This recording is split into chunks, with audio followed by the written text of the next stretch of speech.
Good day everyone, my name is Michael Angelo Gumapuan and I'm going to tackle about one significant accident of the Philippines and one Filipino labor leader. So let's get started.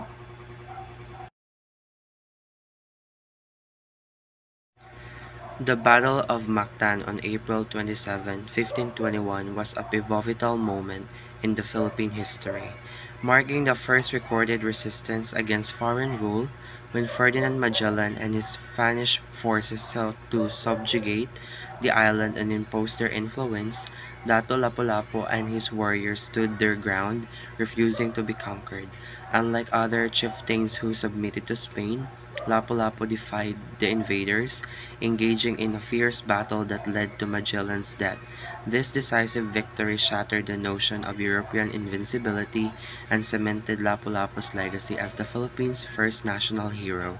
Today, the battle is still celebrated as a powerful symbol of Filipino bravery, defiance, and the enduring fight for freedom.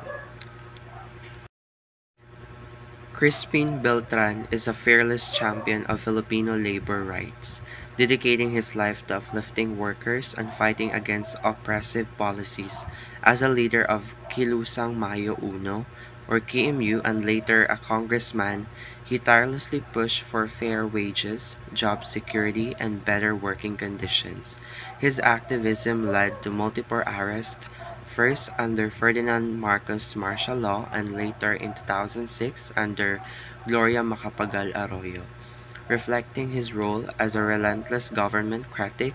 Despite facing imprisonment and political persecution, Beltran never wavered in his mission, leaving behind a legacy of resilience and advocacy that continue to inspire labor movements in the Philippines.